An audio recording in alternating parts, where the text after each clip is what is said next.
آئے کوفے کے راستے میں ہے یہی بہتر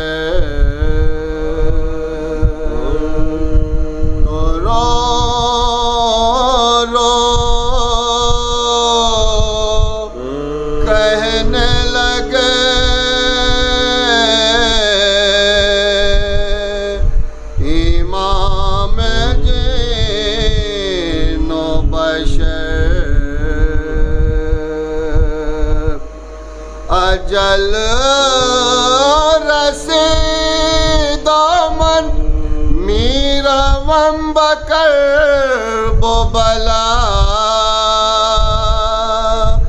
گذشت نوبت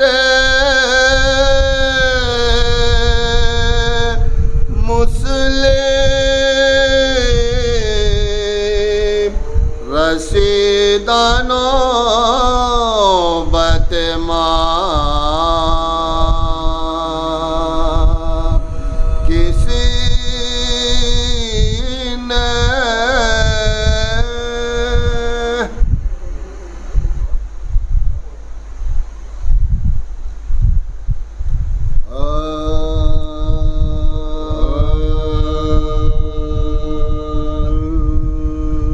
جب سکینہ پہ بہت پیاس نے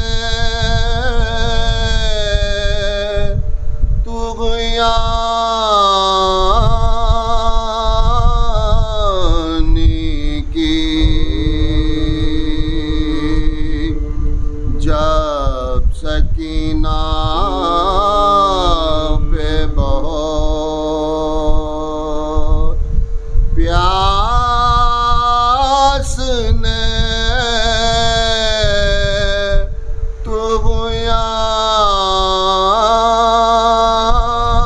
طغیانی کی چشمہ چشم سے اشکوں نے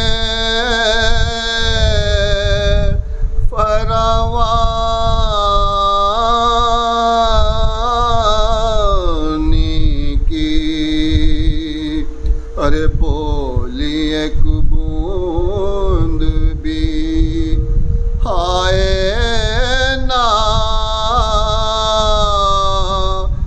ملی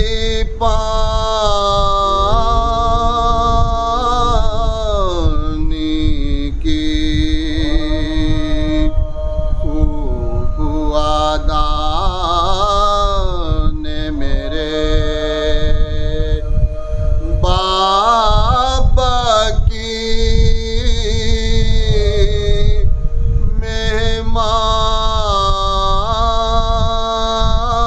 مہمانی کی ارے کیا غضب ہے کہ پیے لشکر آداب پانی ارے 3 دن پائے نا احمد کا نواسا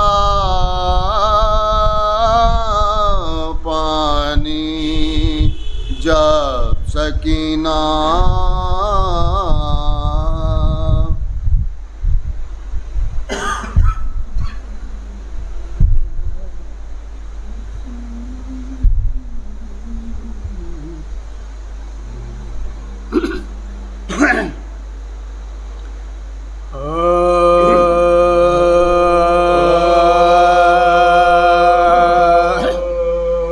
کیا چیز ہے دریا کی ترائی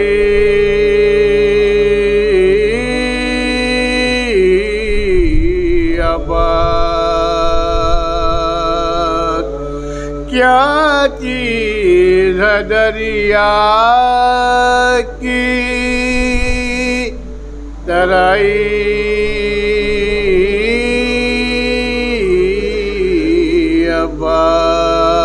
آباد لوٹاؤ کے راضی نہیں بھائی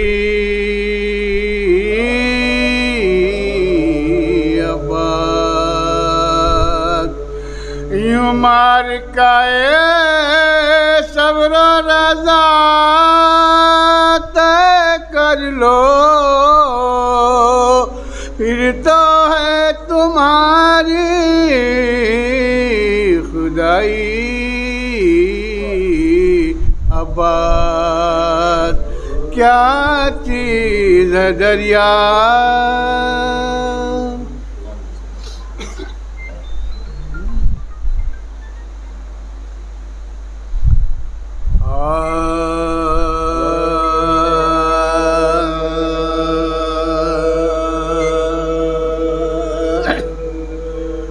انداز کربلا میں یہ دیکھا حسین کا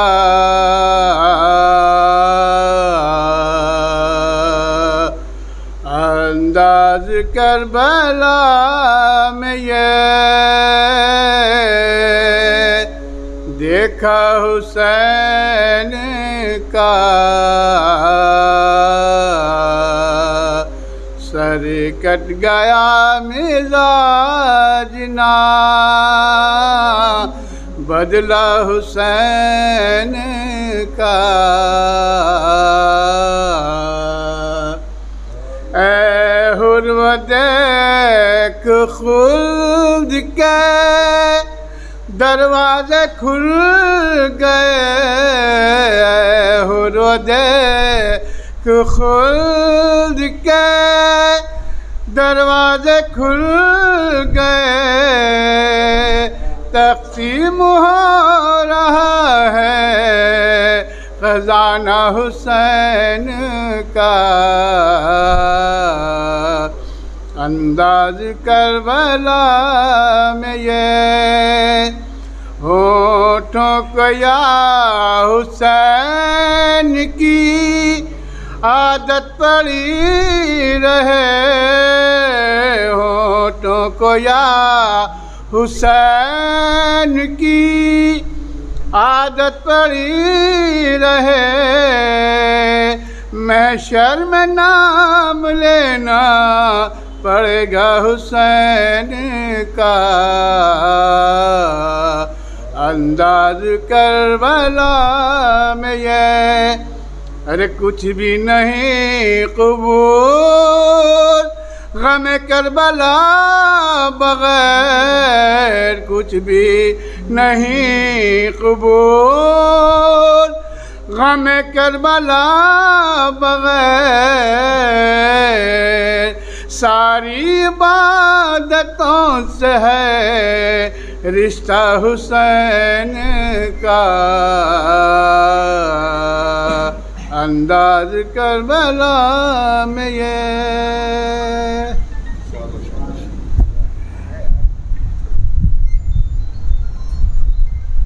نعرہ الصلوات اللہم صلی اللہ علیہ وسلم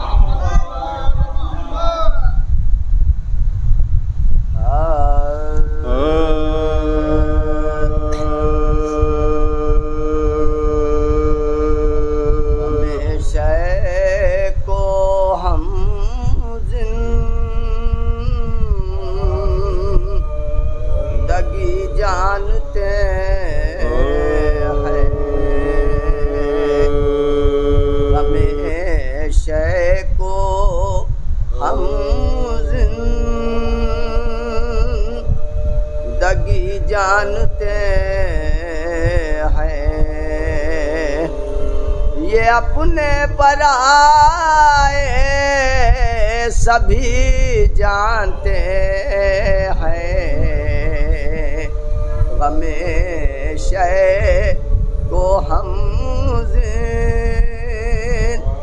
زندگی جانتے ہیں چراتے ہیں ساحل پہ سقا سے نظر چراتے ہیں ساحل پہ سقا سے نظر ارے وہ دشمن جو زور علی جانتے ہیں غم شہ کو ہم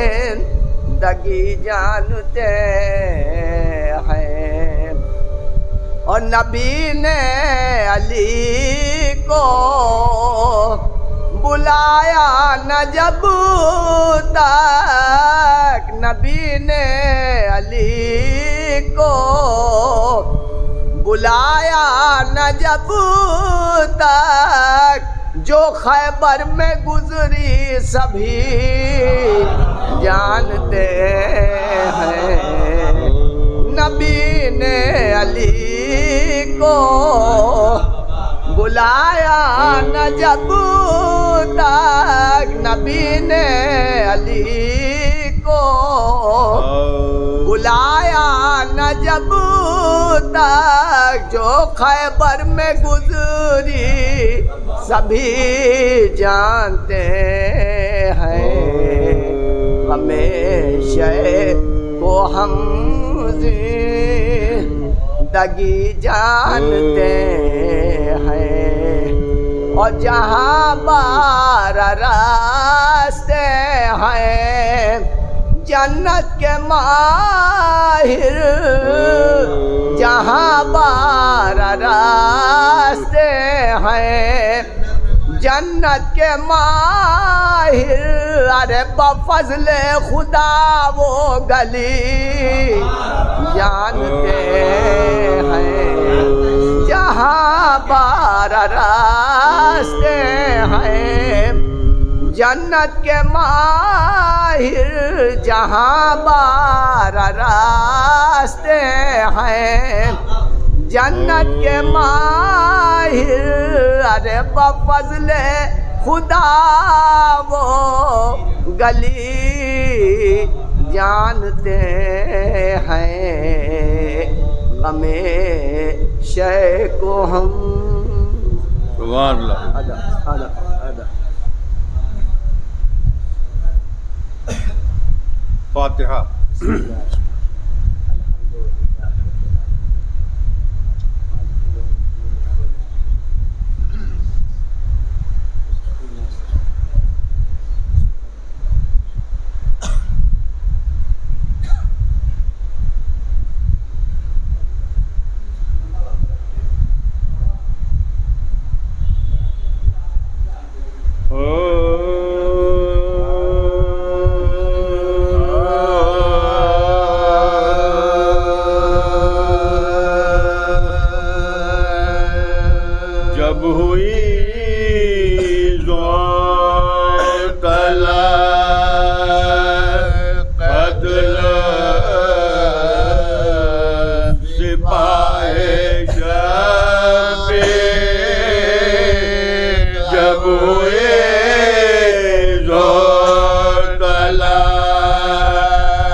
اکبر باقی علمدار سلامت ہے نہ لشکر باقی بھانجے ہے نہ بھتیجے نہ برادر باقی ایک فقط سر میرا باقی ہے اور اصغر باقی ایک فقط سر میرا باقی ہے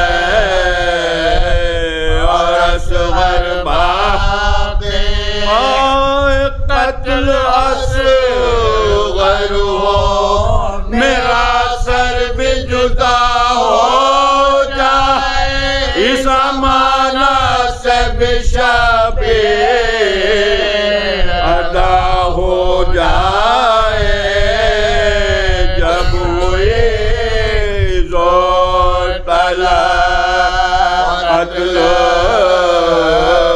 سپاہ شبیر وہ کلیجے پہ دھرے ہاتھ پڑے ہیں اکبر وہ ہے عباس دلاور وہ حسن کا دلبر ایک ایک پیارے کو قربان کیا گین گین کی امانت میں خیانت نہ ذرا ہے دعوت کی امانت میں خیانت نہ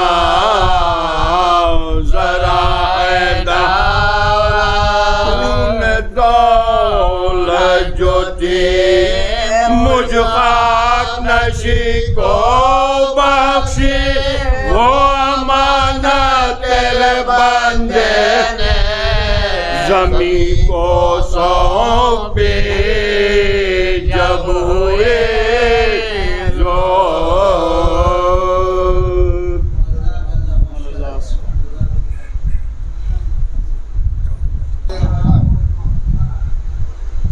اس سے پہلے کہ اشعار آپ کی سماعت کے حوالے کروں گزارش گزار ہوں کہ ایک مرتبہ سورہ حمد اور 3 مرتبہ سورہ اخلاص کی تلاوت فرما کر مرحومہ منیر جہاں بنت سید زین العابدین مرحوم کی روح کو ایصال کروں۔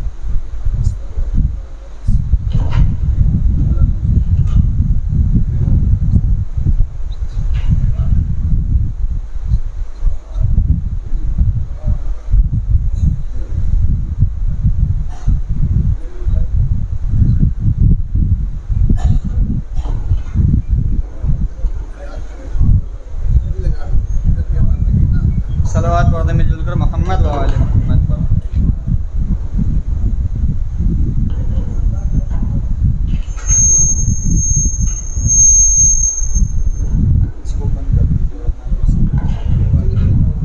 صلوات پڑھ دیں آپ حضرات محمد و آل محمد پر۔ پروردگار عالم کی بارگاہ میں دعا گو ہوں کہ اللہ مرحومہ کو جوار معصومین علیہ الصلوۃ والسلام میں جگہ عنایت فرمائے اور ان کے تمام گناہان صغیرہ اور گناہان کبیرہ کو معاف فرمائیں۔ چند اشعار سماعت کے حوالے کر رہا ہوں، سماعت فرمائیں گے۔ سرے محشر رسولوں کو خدا ایک بار دیکھے گا، سر محشر رسولوں کو خدا ایک بار دیکھے گا، مگر شبیر کا چہرہ 72 بار دیکھے گا، مگر شبیر کا چہرہ 72 بار دیکھے گا، سر محشر رسولوں کو خدا ایک بار دیکھے گا،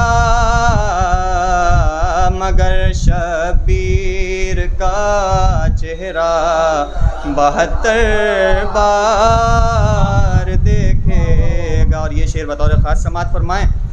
سجا ہے جس کے سینے پر نشان ماتم سرور، سجا ہے جس کے سینے پر نشان ماتم سرور، اندھیری قبر میں بھی نور کی بوچھار دیکھے گا، اندھیری قبر میں بھی نور کی بوچھار دیکھے گا۔ یہ بھی شعر بطور خاص سماعت فرمائیے گا۔ جو بھاگی نہر سے فوجیں تو سرور دیکھ کر بولے، جو بھاگی نہر سے فوجیں تو سرور دیکھ کر بولے، میرے عباس جانے دو انہیں مختار دیکھے گا، میرے عباس جانے دو، جو بھاگی نہر سے فوجیں تو سرور دیکھ کر بولے، میرے عباس جانے دو انہیں مختار دیکھے گا، میرے عباس جانے دو انہیں مختار دیکھے گا۔ کہا اصغر نے لشکر اس لیے آیا ہے میدان میں، کہا اصغر نے لشکر اس لیے آیا ہے میدان میں، یہ لشکر آج مل کر ملا کی ہار دیکھے گا، یہ لشکر آج مل کر ملا کی ہار دیکھے گا۔ فقط سجاد دیں گے آ کے خطبہ برسرے منبر، مگر یہ دو جہاں چلتی ہوئی تلوار دیکھے گا، مگر یہ دو جہاں چلتی ہوئی تلوار دیکھے گا۔ آخری شعر سماعت فرمائیں۔ امام عصر جب آئیں گے ہر دشمن تعجب سے، امام عصر جب آئیں گے ہر دشمن تعجب سے،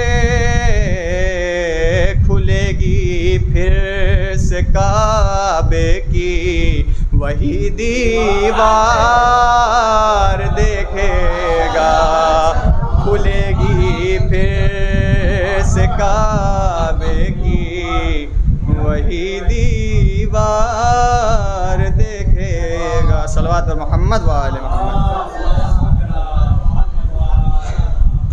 بنت جناب زین العابدین صاحب مرحوم کو ایصال کر دیں۔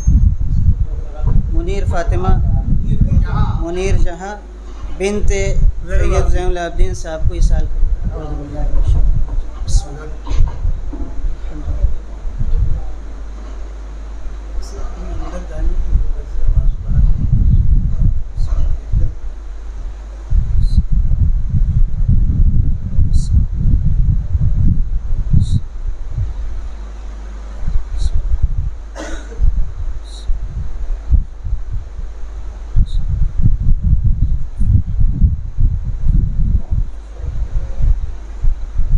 صلوات پڑھ دیں محمد والے محمد.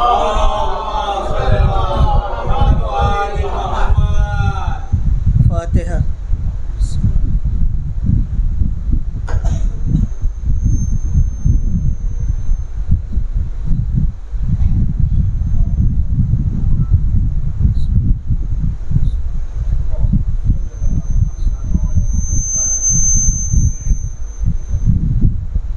لا حول ولا قوة إلا بالله العلي العظيم. أعوذ بالله السميع العليم من الشيطان الرجيم. بسم الله الرحمن الرحيم.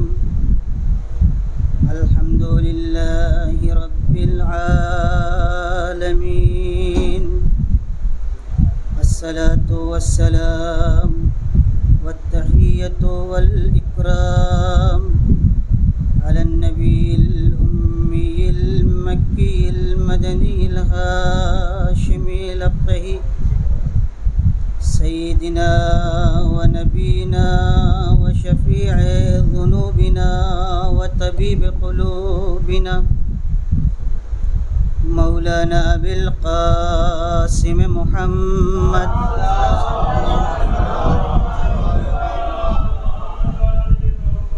ثم الصلاة على أهل بيته الأطيبين الأنجبين الهداة المهديين لا سيما بقية الله في الأرضين روحي له الفداء. أما بعد فقد قال الله الحكيم وهو أصدق الصادقين وقوله الحق. بسم الله الرحمن الرحيم. فاستجاب لهم ربهم أني لا أضيع عمل عامل منكم ذكر أو أنثى. صلوات بر محمد والے.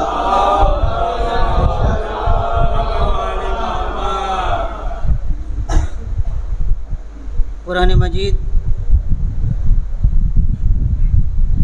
جو تمام بشریت کے لیے ہدایت بن کر آیا ہے اور ہم نے اور آپ نے اسے قبول کیا اور قبول کرنے کی وجہ سے مسلمان کہلائے. اور ہمارا یہ ایمان کہ یہ کتاب ہمیں نجات دلائے گی اور اس کتاب میں انسانیت کے لیے پیغام ہی نہیں بلکہ وہ قانون، وہ دستور جو انسانوں کے لیے ضروری ہے اور انسان پڑھنے کے بعد، تجربہ حاصل کرنے کے بعد بھی اسے پیش نہیں کر سکتا، قرآن اسے پیش کرتا ہے. یہی قرآن مجید اعلان کر رہا ہے. یہ سورہ آل عمران کی آیت ہے. فاستجاب لهم ربهم. اللہ نے ان کی بات کو سن لیا اور جواب دیا. استجابت کا مطلب ہوتا ہے جواب دینا، پلٹا دینا. آپ نے کہا نہیں، گم ہو گئی بات. استجابت کا مطلب یہ ہوا کہ آپ نے کہا بھی، ادھر سے سنا بھی گیا. تو یہ لفظ مصرف ہو رہی ہے قرآن مجید میں. فاستجاب، اللہ نے سنا. سننے کا مطلب، اللہ کے سننے کا مطلب یہ ہے کہ مثبت جواب دینا، نتیجہ اس کا برآمد ہونا. تو یہ ہے کیا چیز جہاں فاستجاب اللہ نے مثبت جواب دیا؟ یہ ایک موقع ہے جہاں مہاجرین جو لوگ مدینے آئے تھے زحمت اٹھا کر کے، مکہ چھوڑا تھا اور سب کچھ چھوڑ دیا تھا اللہ کے لیے، رسول کے لیے، تو قرآن نے ان کو سراہا، ان کی واہ واہ کی. عورتوں کو یہ گلہ اور شکوہ ہوا کہ مردوں کے لیے تو ہجرت کا ثواب ہے ہم لوگوں کے لیے کیا ہے؟ اب میں یہیں سے آپ کی توجہ چاہ رہا ہوں، بہت جلدی گرمی کا مجھے لحاظ ہے، لیکن ایصال ثواب کی مجلس ہے اور آپ بھی سننے آئے ہیں اور میں بھی پڑھنے آیا ہوں۔ بہرحال علماء تشریف فرما ہے، میں بس جلدی ہلکی پھلکی باتیں طالب علمانہ۔ تو یہ عورتوں کو گلا ہوا پیغمبر کے زمانے کی بات ہے کہ ہمارے لیے کیا ہے۔ روایت یہ ہے کہ تمام مسلمانوں جس کو نقل کیا ہے، روایت یہ ہے کہ جناب ام سلمہ کہ جو مرتبہ دان اہل بیت بھی ہیں، جو اہل بیت کی عظمت سے واقف بھی ہیں، وہ جا کر کے پیغمبر کی خدمت زوجہ ہیں، بیوی ہیں، حریم میں ہیں، پہنچ گئیں، یا رسول اللہ ہجرت میں سب کے لیے تو ثواب ہے، اللہ کی طرف سے انعامات ہیں، اکرامات ہیں، ہم لوگوں کے لیے کیا ہے؟ تو اب یہاں آیت کہتی فاستجاب لهم ربهم، تو اللہ نے ان کی اس شکایت کو سن لیا۔ توجہ چاہوں گا، شکایت کو سن لیا کا مطلب کیا ہے؟ اب اللہ آگے کہتا ہے انی لا اضیع عمل عامل منکم، اے خواتین، اے حضرات، اے مرد عورت دونوں سن لو، میں پروردگار، میں اللہ برباد نہیں ہونے دوں گا۔ اگر تم میں سے کسی نے بھی کوئی عمل بھی نیک انجام دیا ہے، منکم تم میں سے، چاہے وہ مرد ہو چاہے وہ عورت ہو، بہت توجہ چاہوں گا، شکایت کرنے والی پیغمبر کی زوجہ وہ بھی بہت محترم، شکایت کس سے؟ پیغمبر کے حضور میں جو خاتم الانبیاء، اور شکایت کس کی بارگاہ میں؟ اللہ کی بارگاہ میں۔ اب کہاں شک رہ گیا کہ یہ شکایت دور نہیں ہوگی؟ توجہ چاہوں گا، لیکن موجودہ زمانے میں یہ باتیں بہت اہم ہیں۔ اللہ نے سن لیا، تم میں سے کسی کا کوئی عمل برباد ہونے والا نہیں ہے، بعضکم من بعض، در حالہ کہ تم ایک دوسرے سے ہو۔ یہ ایک دوسرے سے ہو کا کیا مطلب ہے؟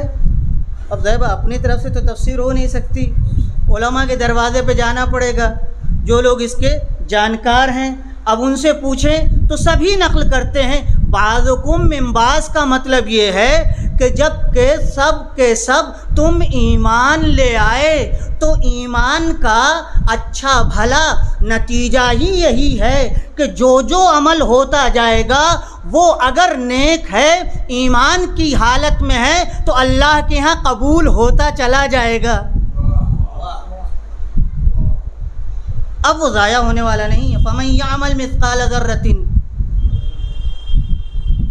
خَيْرًا يَرَهُ، ذرہ سا بھی اگر آپ نے ایک نیکی کی ہے تو ضائع نہیں ہوگی، البتہ وَمَن يَعْمَلْ مِثْقَالَ ذَرَّةٍ شَرًّا يَرَهُ، لیکن ریئیکشن بھی ہے، اگر کوئی گڑبڑ ہوئی ہے تو وہ بھی اللہ کے کیمرے میں محفوظ ہے۔ ہاں یہ نہ سمجھیں کر کے نکل گئے، نکل تو جاتے ہی، اور یہ سمجھتے ہیں، مگر قرآن مجید جگہ جگہ کہتا ہے، بہت توجہ چاہوں گا، مومن کو الگ اور منافقین کو الگ۔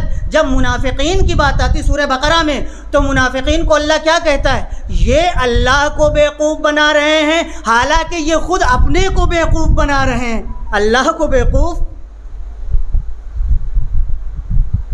میرے عزیزوں اور بزرگوں، یہ قرآن مجید کی آیت ہے جو یہاں صرف اتنی بات کہنا چاہ رہی ہے کہ مرد اور عورت اللہ کے نزدیک نیک عمل میں برابر ہیں۔ یہاں تذکیر و تانیث کا مسئلہ نہیں ہے، مرد اور عورت کا مسئلہ نہیں ہے، یہاں ایمان کا مسئلہ ہے، اور جہاں ایمان آ گیا وہاں مرد بھی اونچی اڑان اڑ سکتا ہے، اور اگر کوئی خاتون ہے تو وہ بھی بلند مرتبے پہ پہنچ سکتی ہے۔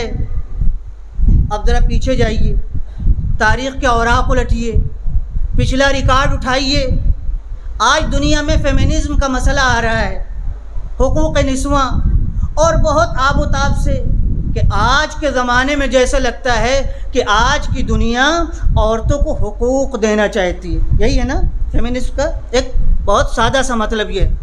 لیکن آپ ذرا پیچھے جائیے، دیکھیے اسلام نے کیا چیزیں، اسلام سے پہلے صورتحال آپ کو پتہ ہے، وہ مجھے ذاکری نہیں کرنا ہے۔ اسلام سے پہلے جو صورتحال عورتوں کی ہے وہ آپ کو پتہ ہے۔ اس سے پہلے جو متمدن ممالک تھے اس میں سے ہمارا ملک بھی تھا ہندوستان، یہاں کی صورتحال جو تھی وہ ہمیں کہنے کا حق ہے۔ کیوں؟ اس لیے کہ ہم اس ملک میں رہتے ہیں، یہاں مردوں کے ساتھ عورتیں ستی ہو جایا کرتی تھیں اور کوئی پلٹ کے نہیں پوچھتا تھا کہ یہ جوان ہے یہ کیوں اس کے ساتھ مر رہی ہے۔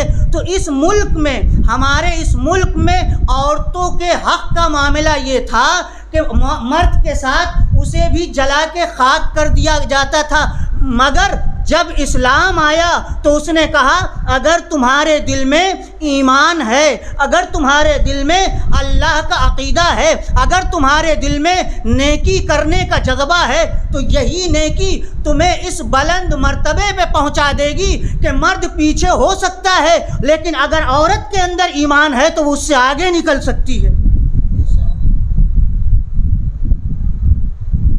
پیغمبر کو ایک بیٹی ملی، 2-3 بیٹیاں ہو سکتی تھیں، ملی بھی مگر اللہ نے لے لی، انتقال ہو گیا۔ داغ اٹھایا آپ نے، کیوں؟ اس لیے کہ پروردگار کو یہ بتانا تھا پیغمبر تمہیں میں سے ہے، جیسے تم سختیاں جھیلو گے، جیسے تمہارے ساتھ مصیبتیں آئیں گی، جیسے تمہارے ساتھ پریشانیاں آئیں گی، ویسے ہی اس پیغمبر کے ساتھ تبھی تو نمونے عمل بنے گا۔ بہت توجہ چاہوں گا میں آپ کی۔ ایک بیٹی کس حالت میں، جب عورتوں کے لیے کوئی گنجائش نہیں ہے، پیغمبر کا انداز کیا ہے؟ پیغمبر کا انداز یہ ہے کہ شہزادی جب آتی ہیں بزم پیغمبر میں تو پیغمبر اپنی جگہ سے اٹھ جاتے ہیں اور اپنی جگہ کے اوپر بٹھا لیتے ہیں فاطمہ کو، اپنی جگہ بٹھاتے ہیں۔ بہت توجہ چاہوں گا۔ اب یہاں کے اوپر ایک حدیث ہے، اس کو نقل کر کے بات آگے بڑھانا چاہتا ہوں۔ چھٹے امام حضرت امام صادق علیہ الصلوۃ والسلام نے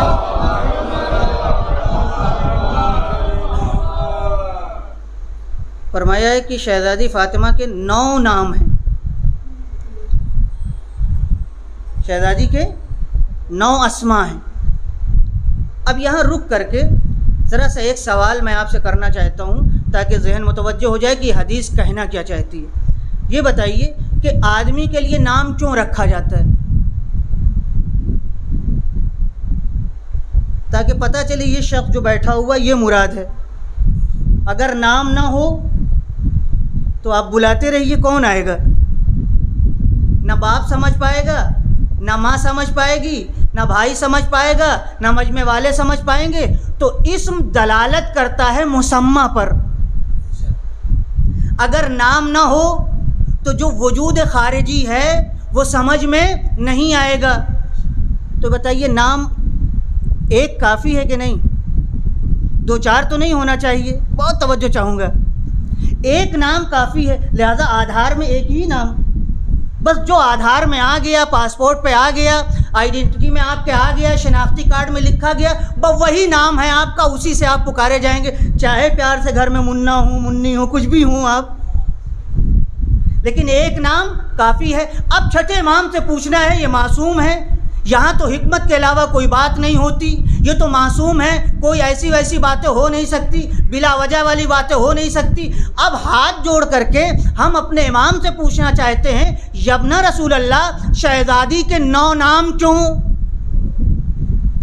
اب یہ فکری مرحلہ ہے اور ذاکری نہیں ہے، اور مجھے ذاکری نہیں آتی ہے، میں ایک مدرس ہوں، معمولی سا چھوٹا سا طالب علم ہوں، اسی انداز سے میں آپ کے سامنے پیش کرنا چاہتا ہوں۔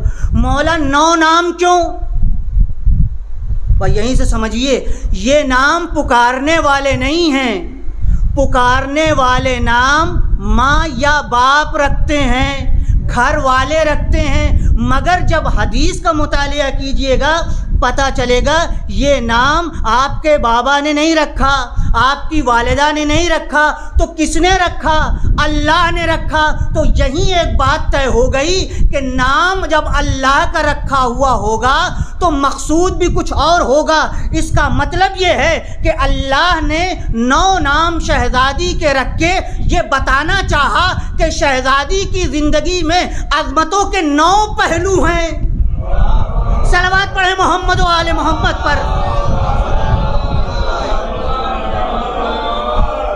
میں سارے نام نہیں پیش کرنا چاہتا ہوں، چونکہ یہاں بزرگ حضرات تشریف فرما، اہل علم ہے، اہل دانش ہے، میں یہ ذکر کرنا چاہتا ہوں، لمحہ فکریہ ہے عالم اسلام کے لیے۔ پیغمبر کے آخر میں اگر اختلافی چھوڑ دیں تب بھی یہ بات سب نے نقل کی ہے کہ پیغمبر کی وفات کے بعد ایک بیٹی فقط تھی، 2-3 بیٹی نہیں تھی۔ اور چھٹے امام اس شخصیت کا نام ہے کہ ابو حنیفہ جیسے اماموں کے امام ہیں، لہذا متفق علیہ ہے یہ بھی امام، تو اس کی بات سب کے لیے قابل قبول ہے۔ تو اب میں پوچھتا ہوں کتنے نام ہیں؟ 9 نام۔ ایک نام راضیہ، کس کا؟ شہزادی کا۔ دوسرا نام مرضیہ، بھائی اسی کو میں پیش کرنا چاہتا ہوں۔ اور آگے راضیہ کے معنی کیا ہیں؟ آپ بھی رکھتے ہوں گے، اور ہمارے ائمہ نے کہا ہے کہ اماموں کے نام پر اپنے بچوں کے نام رکھو، اور فاطمہ کے نام پہ اپنی بیٹیوں کے نام رکھو۔ اور استاد قراتی ابھی زندہ ہیں، اللہ خیریت سے رکھے، بہترین استاد ہیں حوزہ علمیہ قم کے۔ اللہ نے ان کو لڑکے نہیں دیے ہیں، 3 یا 4 لڑکیاں ہیں، سب کا نام فاطمہ ہے، فاطمہ اولا، فاطمہ ثانیہ، فاطمہ ثالثہ، پہلی دوسری۔ تو کسی نے کہا آپ نے، انہوں نے کہا اگر 10 بیٹیاں ہوتی تب بھی میں فاطمہ ہی رکھتا۔ کہا کیوں؟ کہا اس لیے کہ یہ نام ہمارے نبی اور ائمہ کو بہت پسند ہے۔ توجہ چاہوں گا، یہ نام رکھنا چاہیے۔ تو یہ تو نام۔ اب دوسرا راضیہ، راضیہ کس کو کہتے ہیں؟ جو اللہ سے راضی ہو۔ مرضیہ کس کو کہتے ہیں؟ جس سے اللہ، بہت توجہ چاہوں گا، آ رہا ہوں منزل کی طرف۔ عرفا کہتے ہیں، اب یہاں کہا جا سکتا ہے، اہل علم حضرات ہیں عرفا، جنہوں نے دین کو سمجھ کر کے اپنے دل اور دماغ میں اتارا اور اپنی زندگی دین کے مطابق گزارنے کی کوشش کی، اس کو کہتے ہیں عارف۔ دکان نہیں کھولتا، منتر نہیں بتاتا، تسبیح نہیں ہلاتا، داڑھی پہ ہاتھ پھیر کر کے آپ کو اپنی طرف متوجہ نہیں کرتا۔ بہت توجہ چاہوں گا، یہ شیعہ عارف کی بات کر رہا ہوں، صوفی جی۔ یہ دھوئی جو دی جاتی ہے، یہ ہر طرح کی جو ہری لال پیلی ٹوپیاں اور یہ سب، یہ عرفان نہیں ہے، یہ تصوف نہیں ہے، میں آپ کو بتا رہا ہوں۔ عرفا دیکھیے کیسی، عرفا عارف کا مطلب شناخت رکھنے والا۔ کس کی شناخت؟ سب سے پہلے اللہ کی شناخت رکھنے والا۔ اور یاد رکھیے، حدیث ہے، یہ میری بات نہیں ہے، جو اللہ کو پہچان گیا وہی رسول کو پہچانتا ہے، اور جس نے رسول کو پہچانا اسی نے امام کو پہچانا، اور جو امام کو پہچان گیا وہی فاطمہ کو پہچانتا ہے۔ صلوات پڑھیں محمد و آل محمد پر۔ یہ علمی باتیں کرتے ہیں۔ عرفا کیا کہتے ہیں؟ کہتے ہیں جو سالکین اللہ ہوتے ہیں، یعنی اللہ کے راستے میں چلنے والے، یعنی کیا مطلب؟ دین پر عمل کر کے، اس کو ہم لوگ کہتے ہیں ریاضت۔ ریاضت بہت بڑی چیز ہوتی ہے، ہاں ایسے نہیں حاصل ہوتی، آدمی کنٹرول کرتا ہے۔ میرے سامنے میرا رقیب کھڑا ہوا ہے، میں پاور میں ہوں، اگرچہ وہ حق پر ہے مگر ایک تماچا لگا سکتا ہوں، کنٹرول کر لے،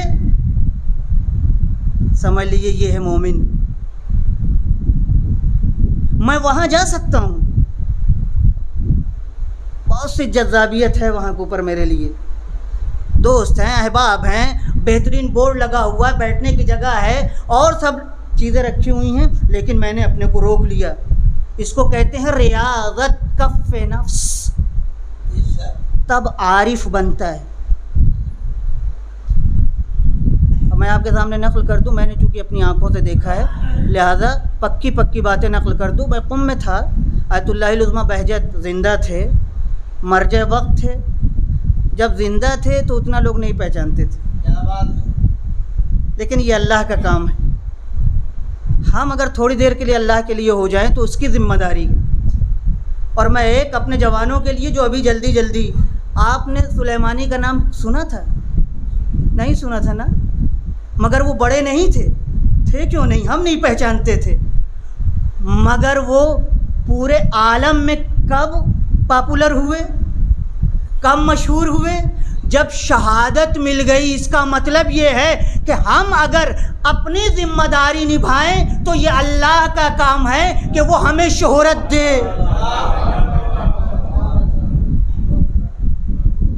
ہم سب کے کام بڑے، ہم اپنے کو کہہ رہے ہیں، ہم سب جیسے یعنی ہمارے اس لباس میں کام بڑے الٹے پلٹے ہیں، لہذا میں عرفا کی بات اس لیے کہہ رہا ہوں چونکہ دیکھا ہے۔ آیت اللہ العظمیٰ بہجت کو میں نے اپنی آنکھوں سے دیکھا۔ ان کے پیچھے نماز کبھی کبھی پڑھنے جاتے تھے، بہت بھیڑ رہتی تھی، چھوٹی سی مسجد تھی۔ یہ مسجد بڑی ہے، ان کی مسجد چھوٹی تھی، مگر تہران اور قم کا تقریباً 170-80 کلومیٹر کا فاصلہ ہے۔ شب جمعہ میں عالم یہ ہوتا تھا، بڑے بڑے پیسے والے، یہ میں جان بوجھ کے کہہ رہا ہوں آپ سے، بڑے بڑے پیسے والے کہ جو علماء کی صحبت میں بیٹھتے تھے انہیں اندازہ ہو گیا تھا کہ میرا پیسہ کام آنے والا نہیں ہے، میری بلڈنگ ہمیں نجات دینے والی نہیں ہے۔ تشنا تھے، یقین کریں میں ممبر سے کہہ رہا ہوں، مسجد میں تشنا تھے۔ آدھا گھنٹہ 15 منٹ پہلے مسجد فاطمیہ آگے بہجت میں آ جاتے تھے، بیٹھ جاتے تھے تاکہ جگہ نہ جانے پائے۔ ہم نے اس وقت ٹرینوں پر سفر کیا ہے جب لوگ گمچھا پھینک پھینک کر کے اپنی جگہ لیتے تھے۔ میں نے یہاں دیکھا آ کے اپنی جگہ لوگ سیو کر لیتے تھے، کوئی دوسرا نہ بیٹھ جائے۔ کیوں؟ اس لیے کہ ایک فقیہ، ایک عارف، ایک عالم اہل بیت، ایک باعمل مرجع وقت نماز پڑھانے والا ہے، تو اگر کوئی عارف آ جاتا ہے تو اس کی پھونکوں کا اثر خود بخود لوگوں تک پہنچتا ہے کہ اگر تہران میں بھی ہو تب بھی کھنچ کر کے مسجد میں آ جاتا ہے۔ صلوات پڑھیں محمد و آل محمد پر۔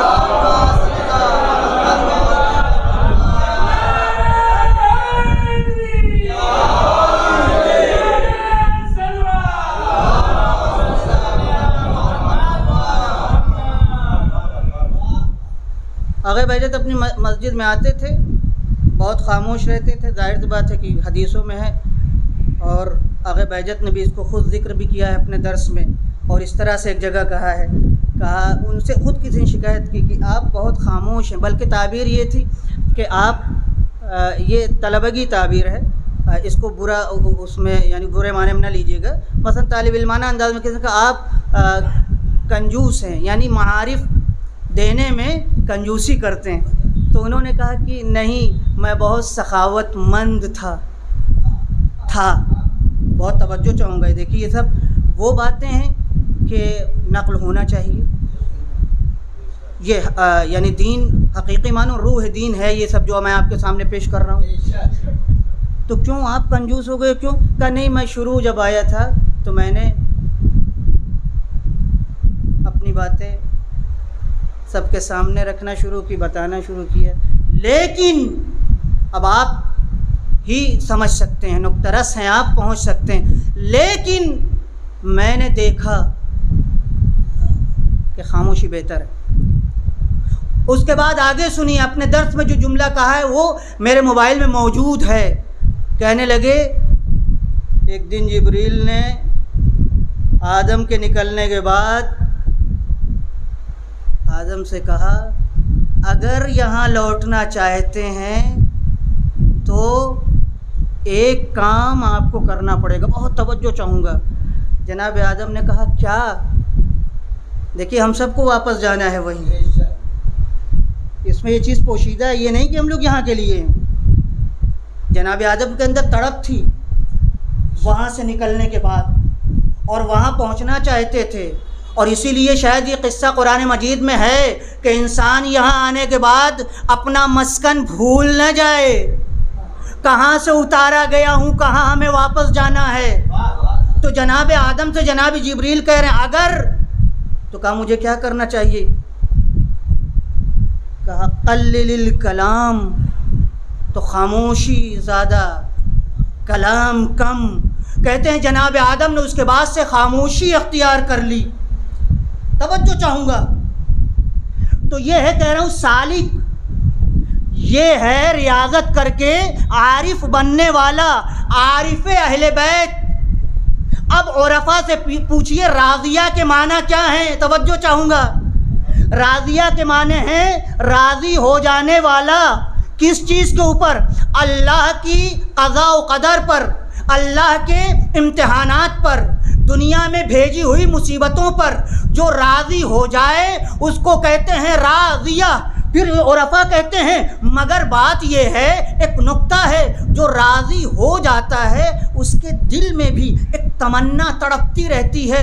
وہ تمنا یہ ہے کہ کچھ اجر اس کی جانب سے، کچھ اس کی جانب سے، کچھ اس کی جانب سے، اس کو کہتے ہیں راضیہ۔ لیکن مرضیہ اس کو کہتے ہیں کہ جو صرف اور صرف اپنے عمل کو اللہ کے لیے خالص بنا لیتا ہے اور کوئی تمنا دل میں نہیں رہتی کہ کچھ اس کی جانب سے، کچھ اس کی جانب سے، اس کو کہتے ہیں مرضیہ۔ اب قرآن مجید آ کے پڑھے لا نرید منکم جزاء ولا شکورا، ہم تو اس راستے میں کھانا کھلا دیتے ہیں، کپڑا پہنا دیتے ہیں، مگر ہم جزا کی توقع نہیں رکھتے۔ پھر عرفا کہتے ہیں اسی لیے اہل بیت کو اللہ نے راضیہ بھی بنایا، مرضیہ بھی بنایا، کہ ان کے اندر اللہ کی معرفت پہلے سے پیدا ہو چکی تھی۔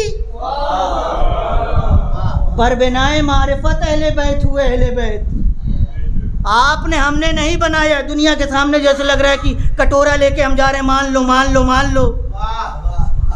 بات یہ نہیں ہے، مانو یا نہ مانو، مانو تمہارا فائدہ، نہ مانو تو تمہارا نقصان۔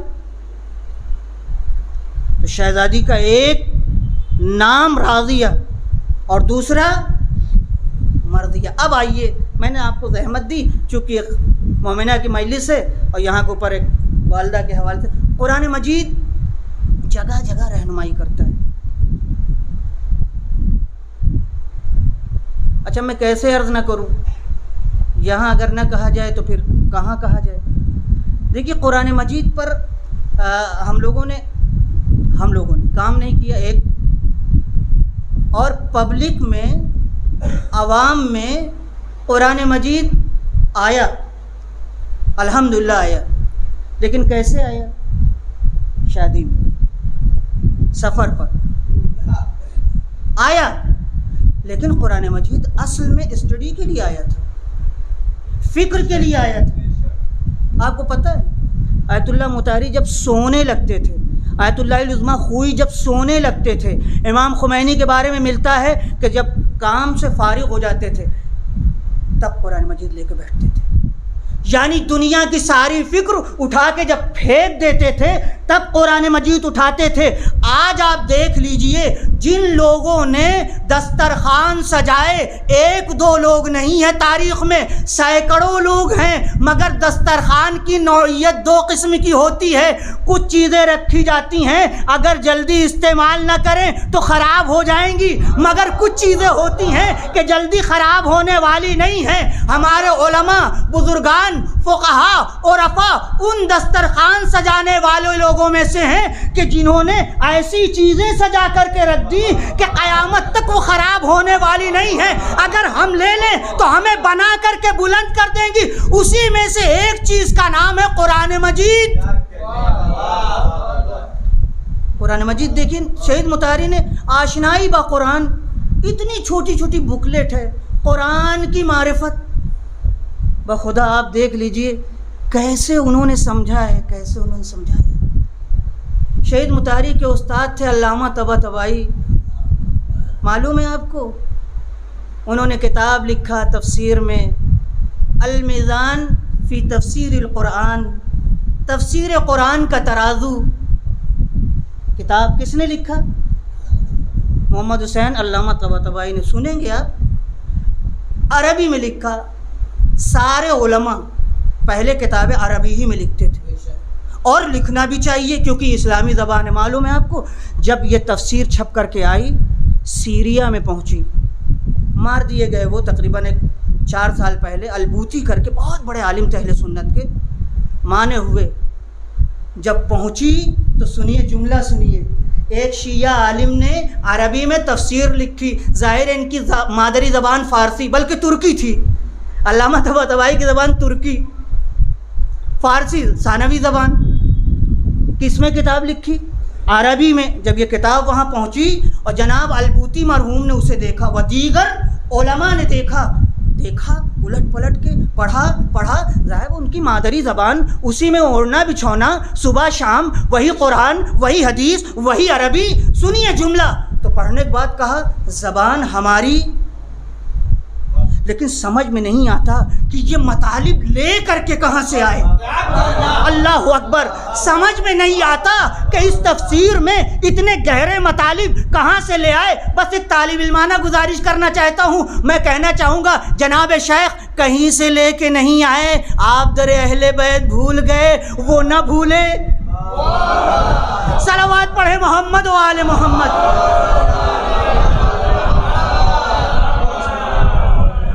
پیغمبر دکھا کے گئے تھے، انا مدینۃ العلم وعلیم بابھا، انا دار الحکمہ وعلیم بابھا، یہی تو کہہ کے گئے تھے. آپ نے بھی نقل کیا، ہم نے بھی نقل کیا. وہ فرق یہ ہے کہ ہمارے علماء اس کو اپنے گلے سے لگائے رہے، اس تختی کو اتارا نہیں، فائدہ پہنچا. یہی قرآن مجید، بہت توجہ چاہوں گا، یہی قرآن مجید جب ماں باپ کے بارے میں ذکر کرتا ہے تو معلوم ہے برابر آپ سنتے رہتے وَقَضَىٰ رَبُّكَ أَلَّا تَعْبُدُوا إِلَّا إِيَّاهُ. قضا کا مطلب ہے فیصلہ، اور وہ بھی علماء کہتے ہیں فیصلہ جس میں حتمیت پائی جائے، قطعی، یعنی ٹل نہیں سکتا. تمہارے پروردگار کا فیصلہ، وَقَضَىٰ رَبُّكَ، تمہارے پروردگار کا فیصلہ یہ اللہ تعبدوا الا اياه، بجز اس کے کسی کی عبادت قبول.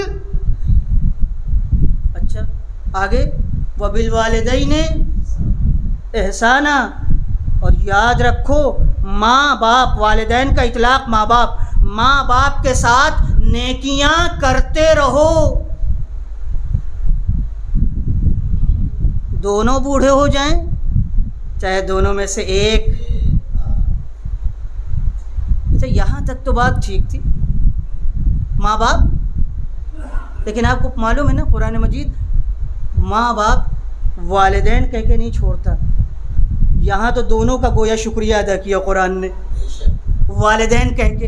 آگے وَأُمُّهُ وَهْنًا عَلَى وَهْنٍ، اللہ اکبر. آیت اللہ جوادی آمولی نے یہاں لکھا جو ابھی زندہ ہیں، وہ کہتے ہیں کہ یہاں پروردگار نے پہلے والدین اور پھر جب والدین کہہ دیا تو ماں کا ذکر خود والدین میں آ گیا، الگ سے ماں کا ذکر کرنے کی ضرورت نہیں تھی. اب مفسرین کہتے ہیں کیوں الگ سے ماں کا ذکر کیا؟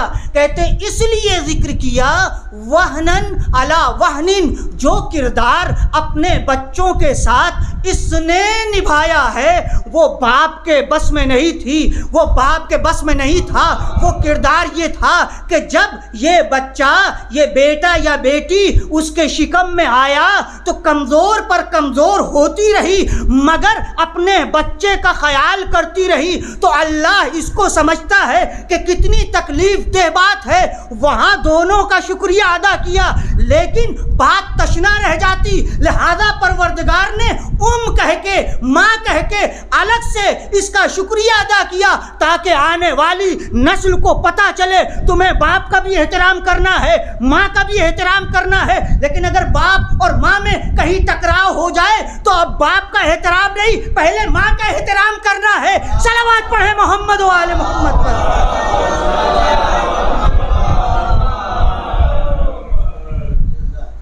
وہنن علی وہنن، وہن کہتے ہیں کمزوری کو. اسی سے توہین لفظ آپ سنتے ہیں، توہین کا مطلب کیا؟ کسی کو ذلیل کر دینا.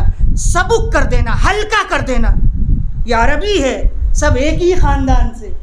آپ جب اتریں گے تو پتہ چل جائے گا. وہن اسی سے آیا ہے، وہنن علی وہن. یہ تو قرآن، اور بہت ساری آیتیں قرآن مجید میں، کئی آیتیں ہیں، شاید 5 یا 6 جگہ ماں باپ اور ماں کا ذکر کیا گیا ہے کہ ان کا احترام کرو، اور حدود بھی بتائے گئے ہیں کہاں کیسے. اچھا، احترام میں فائدہ کیا ہے؟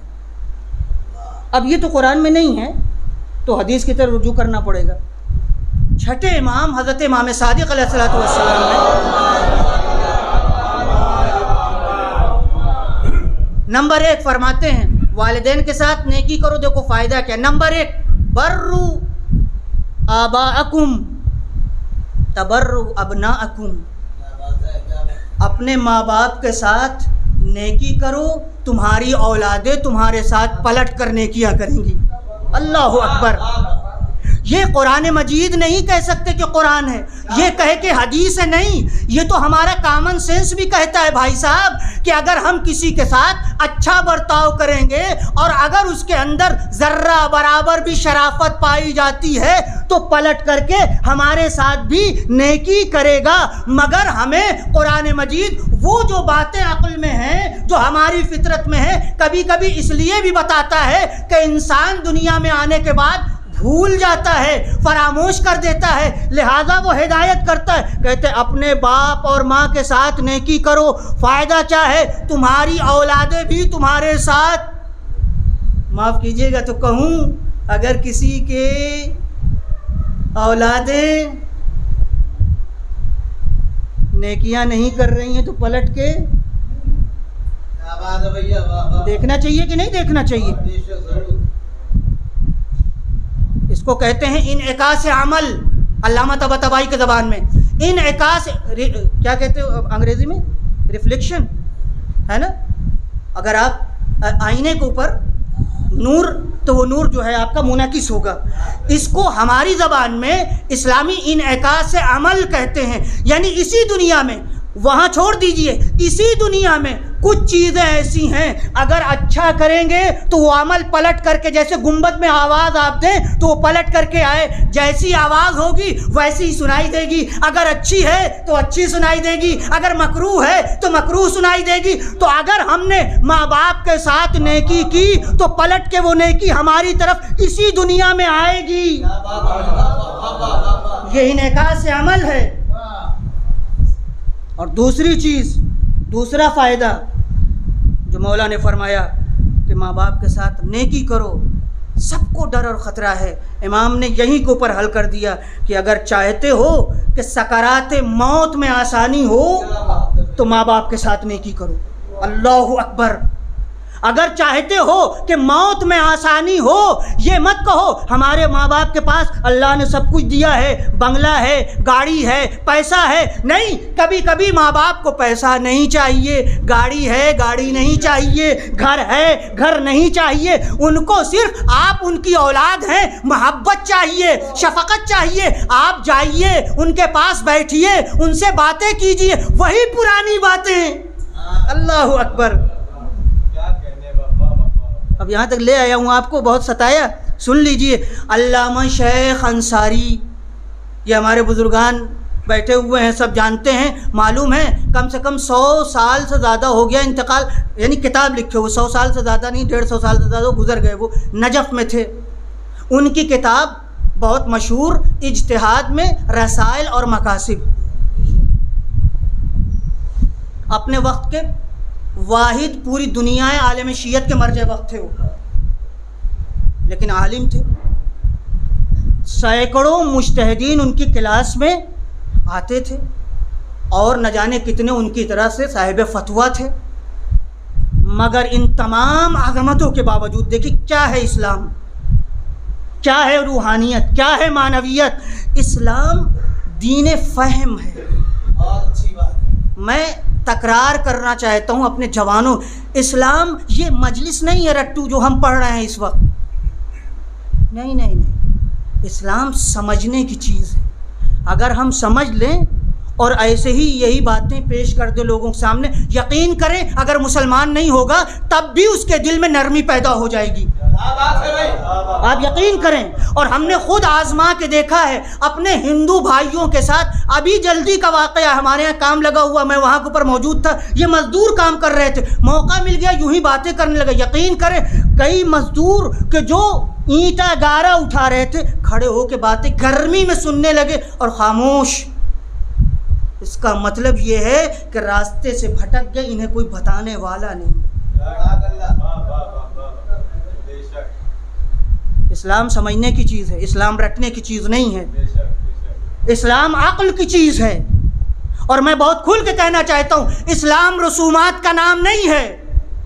جتنی چیزیں ہم ادا کر رہے ہیں یقین کریں سب رسم ہے، اس میں سے کوئی اسلام نہیں ہے.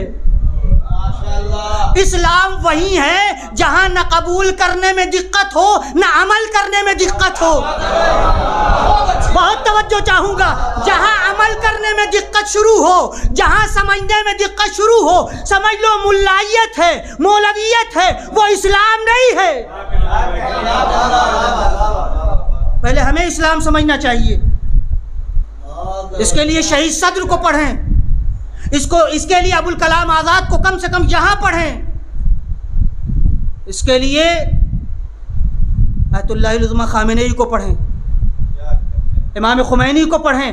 ہم عجیب پتہ نہیں کیا نیچر ہے، ہم لوگ اپنی شخصیتوں کو اٹھاتے ہیں اور ہم اتنے میچورڈ ہیں اپنی شخصیتوں کو گراتے ہیں.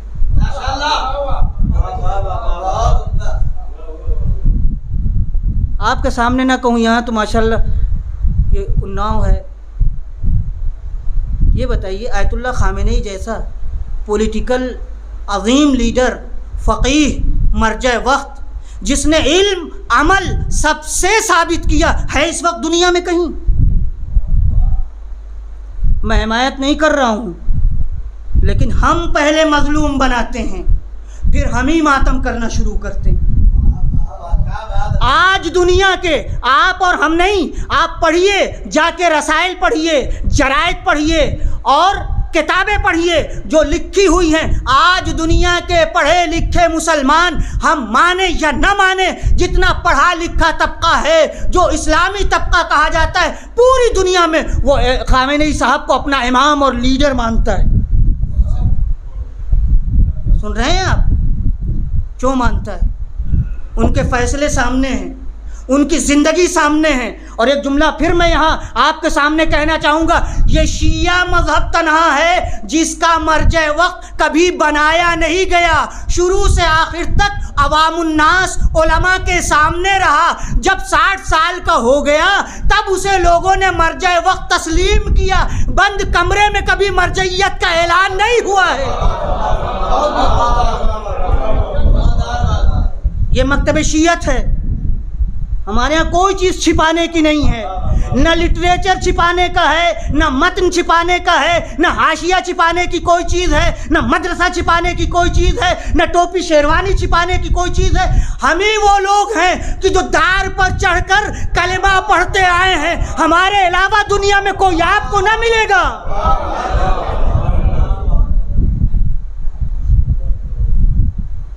شیخ انصاری عظیم مرجعیت کے حامل، ان کی کتاب بتاتی ہے آج رسائل اور مکاسب اگر مجتہدین نہ پڑھیں تو مشگافی اجتہاد میں کم ہو جائے گی. مگر تمام منزلت کے باوجود چونکہ علم تھا، چونکہ تقوی تھا، چونکہ طہارت تھی، اس لیے معلوم ہے ان کی والدہ زندہ تھیں، بوڑھی تھیں. درس میں جانے سے پہلے اپنی والدہ کے پاس روزانہ آ کے بیٹھتے تھے. اس کے بعد وہی باتیں جو اماں پرانی والی باتیں، ابا تمہارے وہاں گئے تھے، تم چھوٹے سے تھے، تم فلاں جگہ گئے تھے، وہاں سے یہ لے کے آئے تھے، وہاں گر گئے تھے، وہی باتیں. اتنا عظیم. آپ سوچیں سقراط صاحب اگر زندہ ہو جائیں، ابو علی سینا صاحب اگر زندہ ہو جائیں، اتنے بڑے بڑے فلسفی اور اس قسم کی باتیں، تو آپ کہیں گے ان کا وقت ضائع کر رہے ہیں. مگر دین ہے دین، یہ ماں ہے ماں کا مرتبہ الگ ہے. یہ فلسفی نہیں ہے، یہ فقیہ نہیں ہے، یہ عارفہ نہیں ہے، مگر ماں کا درجہ ہے. بھلے ہی آپ فقیہ ہو، یہی تو اسلام کہتا ہے. آپ کتنے مرتبہ کیوں نہ حاصل کر لیں, کتنی منزلت پہ کیوں نہ پہنچ جائیں, لیکن اگر آپ بیٹے ہیں تو بیٹا ہی رہیں گے, اگر آپ بیٹی ہیں تو بیٹی ہی رہیں گے. وہ تمہارے باپ ہیں, وہ تمہاری ماں ہیں, تمہیں ان کا احترام کرنا پڑے گا. لہذا آتے تھے, بیٹھتے تھے اور روز وہی باتیں اماں سناتی تھی, پرانی ہسٹری, اور مسکرا مسکرا کے سنتے تھے. اس کے بعد پھر درس میں جاتے تھے, پھر کلاس لیتے تھے. دیکھیے یہ ہے ماں کا رتبہ. تب سمجھ میں آتا ہے یہ علماء فقط کہتے نہیں ہیں, کر کے دکھاتے ہیں. کیوں؟ اس لیے پیغمبر کے سامنے کوئی آیا تھا, اس نے کہا یا رسول اللہ کچھ نصیحت, کچھ وصیت. کہا جاؤ اپنی ماں کے ساتھ نیکی کرو. کہا پھر کچھ اور؟ کہا اپنی ماں کے ساتھ نیکی کرو.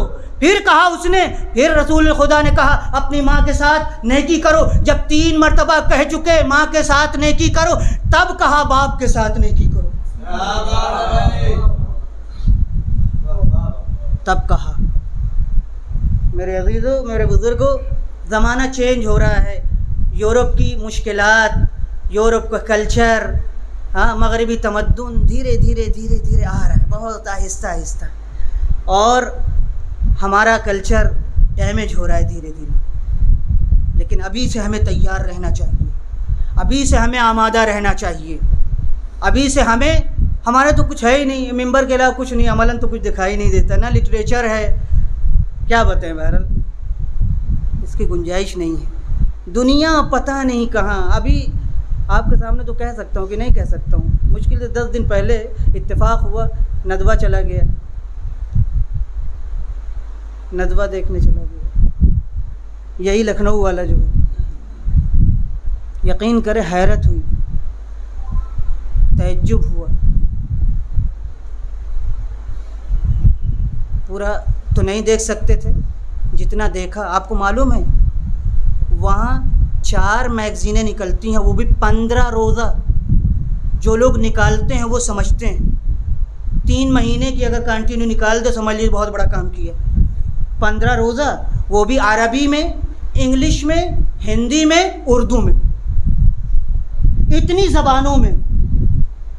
ٹھیک ہے, اس کو کہتے ہیں اپڈیٹ ہونا, اس کو کہتے ہیں. آپ کے یہاں بتائیے, ہمارے ہاں بتائیے. ایک میٹنگ میں بزرگان لکھنؤ کے بیٹھے ہوئے تھے, یہی ماہ رمضان میں, اب نام میں نہیں لوں گا, ہم طالب علم بھی وہاں تھے. تو ایک بزرگ نے, بہت معتبر شخصیت, حیثیت, سب کچھ, بیٹھے ہوئے تھے. اس کے بعد بات چلی تو انہوں نے کہا میں تو برادران اہل سنت کے بھی جاتا رہتا ہوں, ان سے بھی ملاقات کرتا ہوں, ان کے بھی مسائل آتے ہیں, میں اس کو حل کرتا رہتا ہوں. ان کی زبانی میں بتا رہا ہوں. کہنے کہ یو پی میں, فقط اس یو پی میں 19,000 رجسٹرڈ مدرسے یو پی میں, اور 24 لاکھ طالب علم ہیں. آپ بتائیے, ہم لوگ خود ہی, انہوں نے کہا, یہ میرا تبصرہ نہیں نا, میں اپنی طرف سے بھی کچھ کہہ رہا ہوں, انہوں نے کہا, اور یہ کیسے چلتا ہے, سرکار سے 1 پیسہ نہیں لیتے. 2% زکوٰۃ جو نکالتے ہیں, 2%, اس کا یہ اثر ہے. بقیہ انڈیا کی بات نہیں ہو رہی ہے, فقط یو پی کی بات ہو رہی ہے. 19,000 رجسٹرڈ اور 24 لاکھ. بتائیے ہمارے یہاں نظام کس چیز کا تھا, ہمارے یہاں سسٹم کس چیز کا تھا, کیا تھا بتائیے. آج آپ دیکھ لیجیے, ہمیں قرآن مجید کہتا ہے, حدیثیں کہتی ہیں, خذ من اموالہم صدقۃ تطہرہم. اے پیغمبر, ان کے مالوں سے صدقہ لے لو, یہ پاک ہو جائیں گے, ان کا مال پاک ہو جائے گا, ان کی روح پاک ہو جائے گی. یعنی پیغمبر سے یہ کہلوا کے اللہ نے بتانا چاہا ہمیں کہ تمہارے مال آلودہ ہیں, تمہارے مال نجس ہے, چاہے تم نے حلال روزی کمائی ہو, تب بھی یہ دنیا ایسی ہے کہ کہیں نہ کہیں سے گرد و غبار کچھ ایسے اس پہ لگ جاتے ہیں کہ نجاست آ ہی جاتی ہے. پیغمبر تم اپنے پاک و پاکیزہ ہاتھ سے اسے لے لو تاکہ یہ بھی پاک ہو جائے, ان کا مال بھی پاک ہو جائے. یہ صدقہ, زکوٰۃ, یہ خمس, یہ ہمیں, ہمارے مال کو, ہماری اولاد کو اس کا اثر ہے. اہل بیت کی محبت, اسلام کی محبت ان کے دلوں میں بہت جلدی آتی ہے. یہ مضمون ہے حدیث کا، میں حدیث نہیں پڑھ سکتا ہوں سب. مضمون ہے حدیث کا کہ جس کے اموال پاک ہوتے ہیں ان کے دل میں دین سب سے پہلے آتا ہے، اور جن کے مال پاک نہیں ہوتے سب سے پہلے وہ دین سے دوری اختیار کرتے ہیں. توجہ چاہوں گا میں. دین کی باتیں کڑوی محسوس ہوتی ہیں، دین ان کو اچھا نہیں لگتا. کیوں؟ اس لیے کہ اس کا ریئیکشن ہے. اسی لیے تو سود سے منع کیا گیا. کیوں منع کیا گیا؟ اسی لیے منع کیا گیا کہ ہمیں ویران کر دیتا ہے، ہمارے دل کو ویران کر دیتا ہے، ہماری دل کی بستیوں کو اکھاڑ کے پھینک دیتا ہے. میرے عزیزوں، میرے بزرگوں، دین اسی دنیا کے لیے ہے. کوئی اڑتی ہوئی چڑیا نہیں جسے ہم پکڑیں تو ہمارے ہاتھ میں آئے گی، ایسا نہیں ہے. اسی چاہے ہم غریب ہوں، چاہے ہم امیر ہوں، چاہے شہری زندگی بسر کرتے ہوں، چاہے دیہات کی زندگی بسر کرتے ہوں، ہر جگہ کے لیے دین ہے. کوئی ایسی جگہ نہیں کہ جہاں دین فٹ نہ ہوتا ہو. ہمارے اوپر ہے ہم کیسے دین کو لیتے. بس میں نے آپ کی زحمت تمام کی. یہ قرآن، یہ اہل بیت کے فرمودات، یہ وہ باتیں ہیں کہ جو ہمیشہ ہمیشہ کام آنے والی ہیں. جب بھی ہم اس سے منسلک ہو جائیں، جب بھی ہمارا رابطہ ان سے ہو جائے، یہ ہمیں زندہ احیا کرتی ہیں، ہماری روح کو، ہمارے دل کو، ہماری نسل کو. اسی لیے امام نے کہا اللہ رحمت نازل کرے ان لوگوں پر جو ہمارے امر کو زندہ کرتے. ہمارے امر کو زندہ کرنے کا مطلب کیا ہے؟ امر کے معنی یہاں حکم نہیں ہے، امر کے معنی معارف اہل بیت. مجلس بھی معارف اہل بیت زندہ کرنے کا ایک بہترین، یہ مرثیہ، یہ نوحہ، یہ سوز، یہ سب جتنی چیزیں ہمارا دل زندہ ہوتا ہے. موجودہ دنیا میں کہیں کسی کو قرار نہیں ہے. آپ کسی سے مل لیں، آپ کسی سے بات کر کے دیکھ لیجئے، ایک درد دنیا لیے ہوئے بالکل کائنات ہے درد جو اس کے پاس موجود ہے، فقط سنانا چاہتا ہے، بتانا. اور یہاں جب ہم مجلس میں آتے ہیں تو ہمیں کسی سے بتانے کی ضرورت نہیں ہوتی. ہمیں پتہ ہے کہ ہمارا امام ہمیں دیکھ رہا ہے، ہمیں پتہ ہے شہزادی ہماری باتوں کو سن رہی ہیں. ہم یہیں نجوا کر لیتے ہیں، ہم یہیں مناجات کر لیتے ہیں، ہم یہیں راز و نیاز کر لیتے ہیں، ہم یہیں اپنے دل کی باتیں کر لیتے ہیں. بس ارباب ادب، ایصال ثواب کی مجلس ہے، ایک مومنہ کی ایصال ثواب کی مجلس ہے، جنہوں نے اچھی خاصی عمر بھی گزاری، مگر ایک کارنامہ یہ ہے کہ انہوں نے تربیت کی، اچھی تربیت کی. اور جہاں اور لائق فرزند آپ کے، وہاں ایک آپ کے بیٹے جو برادر محترم ہمارے جناب تقی صاحب قبلہ، ان کی تربیت کی، جو دین کی خدمت کرتے ہیں. ایک بہت بڑی حیثیت کی چیز ہے، عظمت کی چیز ہے کہ گھر میں ہمارے ذکر اہل بیت کے لیے، ذکر قرآن کے لیے کوئی وقف ہو جائے خود بخود. ارباب اعضاء، شہزادی اس خاتون کا نام ہے کہ جس نے مختصر سی زندگی میں اپنے والد کے دین کو نمونے کے طور پر پیش کیا. زیادہ عمر نہیں پائی مگر اتنی کامیاب زندگی ہے کہ عورتیں جتنا فخر کریں کم. پیغمبر نے کہا تھا فاطمہ کی رضا اللہ کی رضا ہے، فاطمہ کی خوشنودی اللہ کی خوشنودی ہے. مگر ارباب اعضاء، یہی شہزادی کہ جس کی رضا، جس کی خوشنودی اللہ کی خوشنودی تھی، امت کے لوگوں نے خیال نہیں کیا.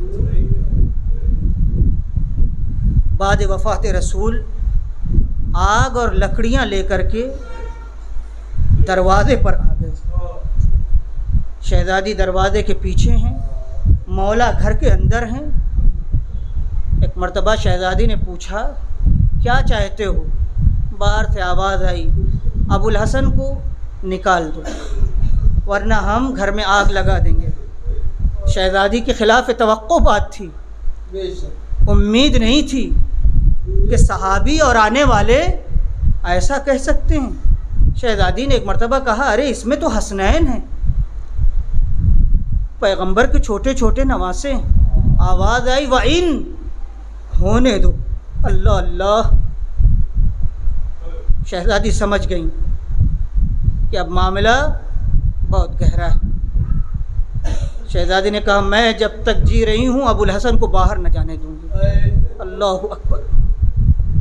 بات بڑھتی گئی، ایک مرتبہ آنے والے نے اپنے غلام کو حکم دیا آگ لگا دو۔ دروازے میں آگ لگائی گئی۔ فاطمہ دروازے کے پیچھے تھیں، ایک دھکا لگا، دروازہ ٹوٹ کر کے شہزادی کے پہلو پہ آ کے گرا۔ ایک چیخ بلند ہوئی یا فضّتو خذینی، فضّا، اے فضّا مجھے سنبھالو، میرا محسن شہید ہو گیا۔ ارباب ادا، ابھی یہ گھر میں آواز بلند ہوئی تھی، فضّا کنارے کھڑی ہوئی تھی، دوڑی ہوئی آئی، شہزادی کو سنبھالا، مگر شہزادی کو اندازہ ہو گیا کہ ابو الحسن کو گھر سے باہر لے کے گئے ہیں۔ ارے اپنا درد بھول گئی، گھر سے باہر نکلنا چاہتی تھی کہ علی کو خبر ہو گئی۔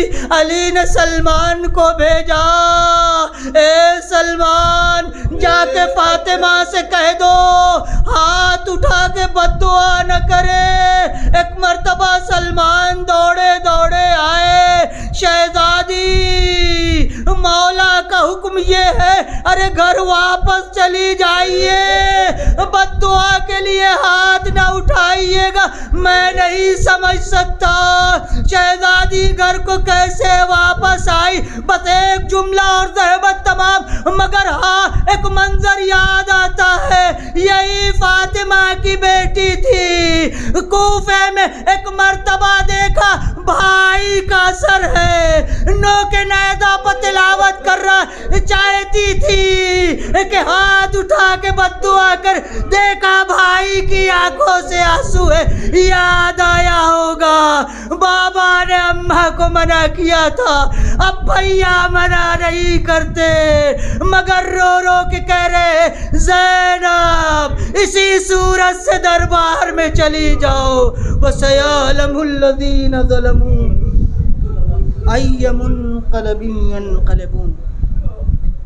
الہی بحق زہرا و ابیہا و بعلہا و بنیہا، پروردگارہ تجھے واسطہ ہے محمد و آل محمد، ہماری اس مختصر سی مجلس کو قبول فرما۔ پروردگارہ جو کچھ ہم نے کہا اور سنا اس پر عمل کی توفیق مرحمت۔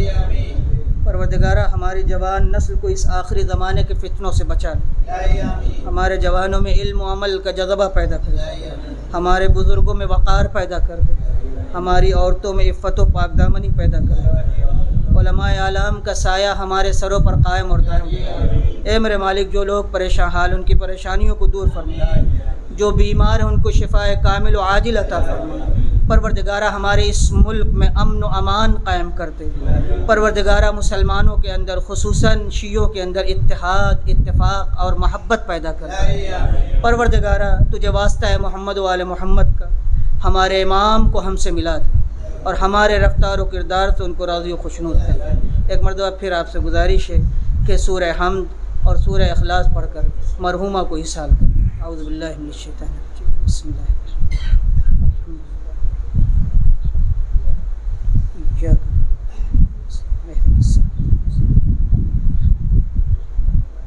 بسم اللہ الرحمن